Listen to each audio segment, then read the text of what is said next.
It's indeed a pleasure to learn about what Dharma Life has been doing, to see it.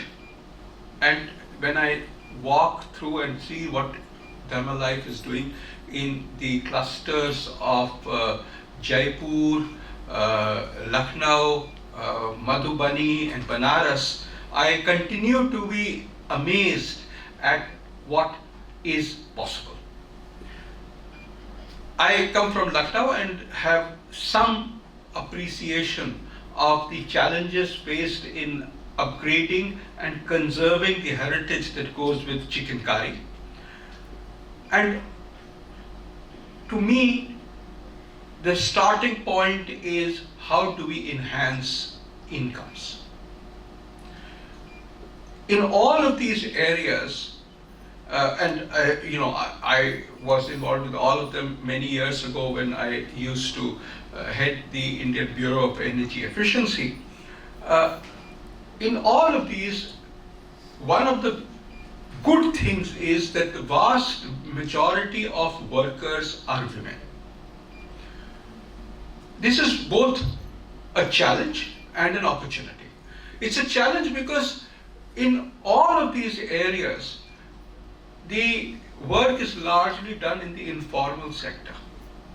And therefore, the kinds of legal frameworks that are available for the protection of workers are, let me say, minimal as far as these people are concerned. That's one of the key issues. But I think the more important issue is that most of the learning and hence the work that occurs is based on what I have learned from my neighbor, or what did I learn from the person who I worked with. And consequently, barring a few individuals who focus on innovative techniques, we don't see very much change in the technology that occurs. This is a bit of a challenge. Now, many years ago, those of you who know Banaras well, we had worked with Banaras, and this is when I was wearing an earlier hat. We had worked with Banaras, and we were also doing something with goals were very similar to those that Gaurav and Dharma Life have. And the key issue was that how do we enhance the incomes of people? Now, one of the biggest challenges was that the hours of operation were limited, because they were limited to daylight hours. Because if you wanted to work at night, you would need to get electricity which is powered by diesel. Apart from being carbon intensive, it's also very expensive.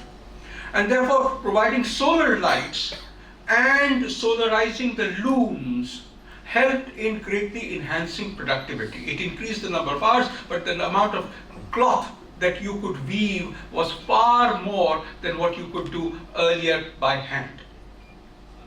Consequently, I think that the training of the entrepreneur, the training of the women who work in this sector, and particularly to make them as entrepreneurs is important. I'll just leave one idea here. To me, there are many challenges, but to me there are three key challenges. And this is what we learned, last year, 2024 or 2023, we had carried out the International Solar Alliance had carried out an exercise of identifying startups in the solar sector in Africa. This year we are doing it in Asia, so there are 10 in the 10 for India and 20 for the rest of Asia. Now, we identified ultimately 20 startups. We got, much to our surprise, 180 applications from across Africa. We chose 20 of them, and believe you me, 180 to 120 was relatively easy. 120 to 50 was very difficult. And going from 50 to 20 was amazingly difficult. Why? Because what we saw was that the spark of leading towards new ways of providing services was there. and people were looking at new ways in which to provide those services. And these went all the way from the top of the range, electric cars, for example, so mobility needs, to providing electricity in rural households where no electricity has ever reached. But of these 20, there were 8 or possibly 9 women entrepreneurs. I had personally wanted that at least half should be women entrepreneurs. We couldn't reach that number. I think we got 8 or 9. But what I learned from this was that there are 2 or 3 key issues. The first is skilling, or rather, to put it more correctly, it is upgrading of skilling which is important. And hence, the training programs that occur, particularly for women, on how to, first of all, work with the current technologies, but also provide a view of the newer technologies that exist. For example, as I was talking about Banaras, where both solar lights and solar looms helped in greatly enhancing technologies. But what it also meant was that you had to create an ecosystem, guys who would maintain those solar systems. This is tough. It's actually tougher than creating the solar looms. The second challenge was the availability of resources. And obviously money is one of the resources, but trained manpower. So if you want to be an entrepreneur, who do you use? So one of the things that we are focusing on is that we want every country to have a dedicated amount, a percentage of resources that the financial sector provides to entrepreneurs.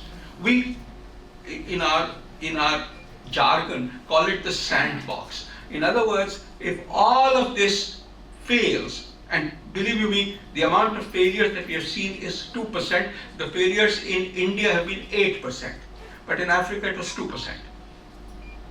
So it's a very small fraction, whether it's 2% or 8%, it's a very small fraction. So we tell the bank, even if you lose all of this money, we should not make a difference to you. That's why we call it a sandbox. You play there, you develop working models which teach you on how to choose people. Now, for the banks, what was very important is that they need to have new risk assessment capabilities. A bank typically tells us, listen, we are happy to lend to anything if we get collateral. Right, that's an easy way.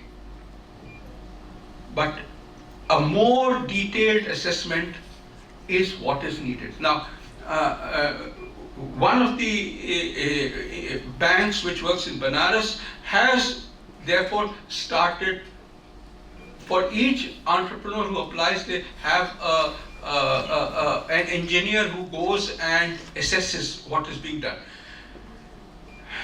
And that's where we came to realize that one of the problems is that these engineers also need to be trained.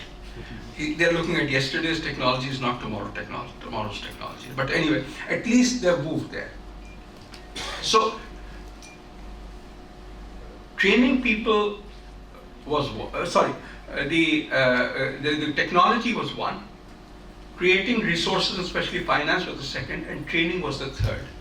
Because one of the most important issues is you need, both for the entrepreneurs and for the people who work with them, you need them to understand what is needed. This is where environmental quality comes in. As an energy efficiency and renewable energy person, the way I focus on it is, one, when you use these, you obviously reduce carbon emissions, obviously. But what is more important is to see how incomes can increase. And I gave you the Banaras example for the specific reason that incomes can increase while when you move to low carbon or zero carbon technologies as well. In my view, they are both possible. But at the same time, we need to focus on technology, on financing, and on capacity building. I'm delighted, Gaurav, that Dharma Life is focusing on all of these issues. And this is what will make the difference.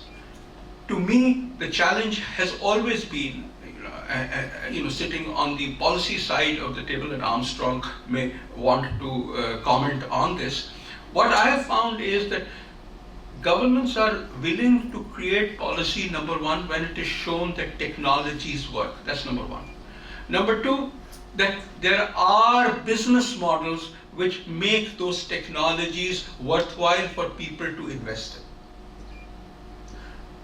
If these two things happen, then the policy changes that enable large-scale replication, upscaling is possible. In my view, we are at the stage where we can indicate that both the technologies work and that there are business models which work as well. In my view, in this area as well, the small-scale application of renewable energy in people's livelihoods, particularly where women entrepreneurs take the lead, that is possible now. I look forward to your deliberations and, more importantly, wish you all the best. Thank you very, very much.